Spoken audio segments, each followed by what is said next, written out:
Hi, this is Daniel O'Neill, and you're watching Rat Rod TV. Came to SEMA, the largest automotive trade show on the planet, in search of rat rods, new rat shit, and to find out what the experts think of this new hot rodding phenomenon.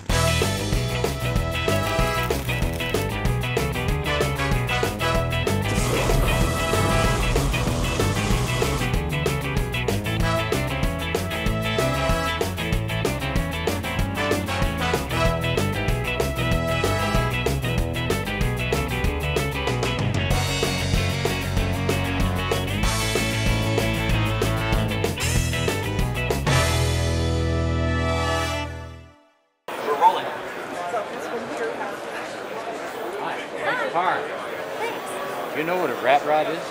Rat rod.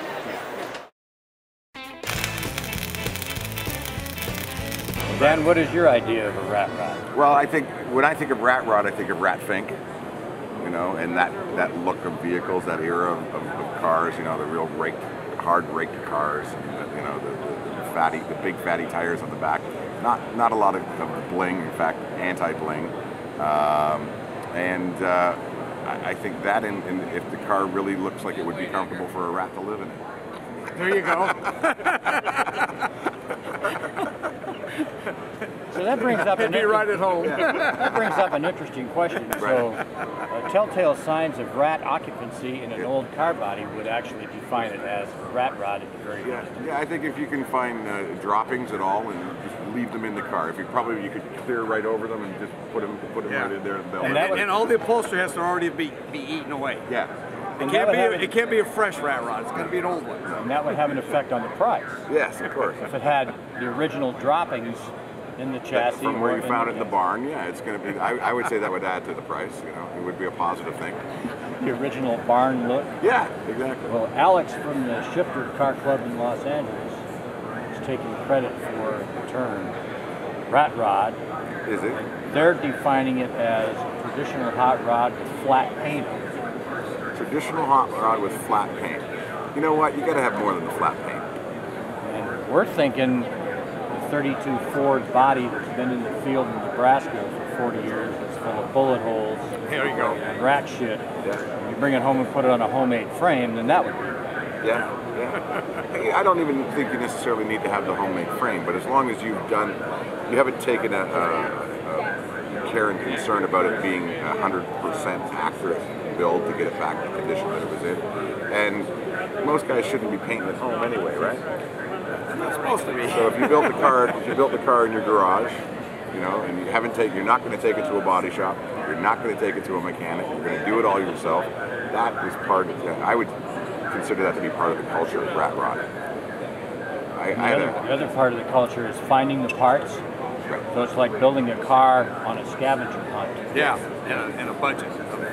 Very low. Yeah, like zeroed out. Yeah. You know, I mean, so many cars today, they call it just-in-time delivery on assembling cars. I think a rat rod's probably just whatever works. Yeah, just found. Are you going to do one on the TV show? We've talked about it.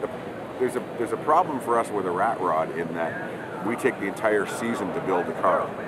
Now, a rat rod, you know, other than going out and hunting for the parts, we'd probably have the thing ready to go on the road after about 6 episodes, and then we'd be doing the Dan Woods song and dance for the next 6 episodes after that. And I'm not sure Speed And then he'd be cutting me out of the whole deal, and that's no good. And then hey guys would say, what do we sponsor it? Dancing with Dan Woods. I'd still take his check though.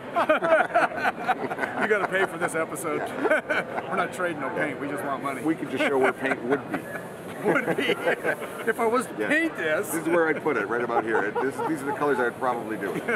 There's a guy down here doing spray on chrome, and we talked to him yesterday. That don't belong on rat rods. If he could do spray on rust. Yeah. There you go. You know, it's got to be an original car. You can't go into the fiberglass stuff. But then again, to find what is original, could you do a Dynacorn or you know, one of these crate bodies and make it a rat rod? Probably. All depends how you treat it. Leave it exposed for a while. Drive the car to Wisconsin and leave it outside for a winter, and you've got yourself a rat rod. You know? Hi, nice car. Thanks. Do you know what a rat rod is? Rat rod. You're not familiar with a rat rod? It's Camaro.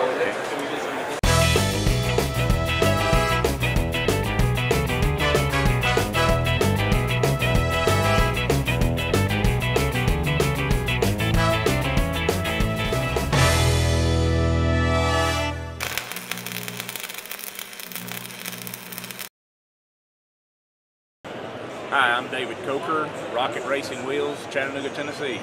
Social security number? Social security number is No, BR549. David built this fabulous rat rod sitting behind it. This is the what? Grease Monkey Gasser? Gas Monkey Garage. Oh, It is a 1931 Model A Ford Tudor, and it's chopped, channeled, and I like to say it's scattered, smothered, and covered.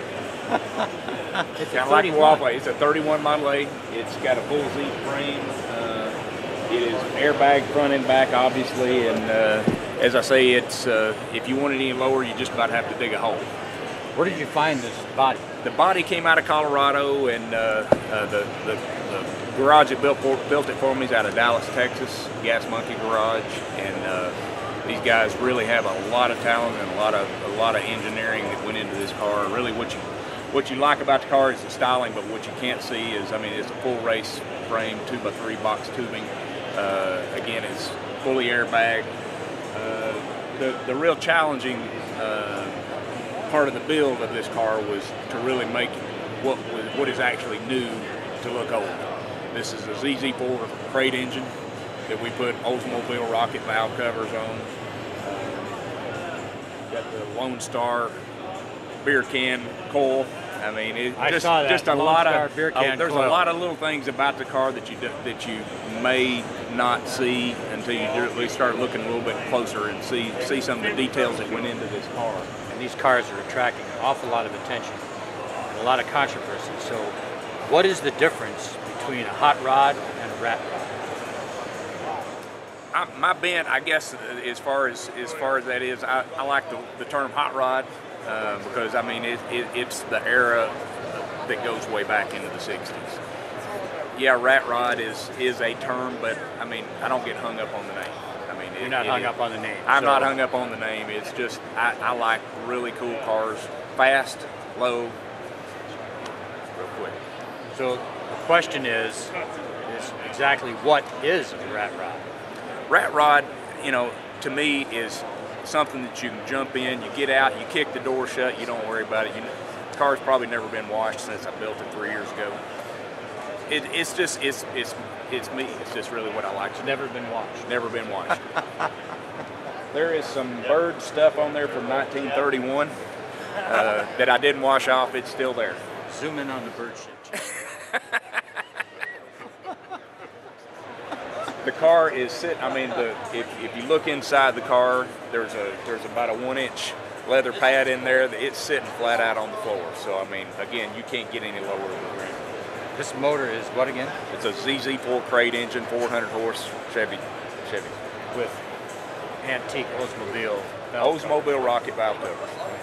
And I'm an exhibitor here for the Rocket Racing Wheel brand, and we have on the front of the car our rocket launcher, which is a gasser front wheel, media blasted, the raw and gritty look that fits with the car. And on the back, it's got a salt flat style wheel that we call the igniter, and it has that same era of the raw and gritty salt flat look in the hot rod. So what kind of investment are we talking about in building this car? More than I want to admit. More than more than your wife knows you spent, right? Exactly. You hit that right. Like, oh, never mind. So did you see one here? No. Oh, I just heard Matt. Yeah, flat. Oh, flat. Yeah, that's what she doesn't know what a rat rod is, but that's okay. It doesn't matter. Oh.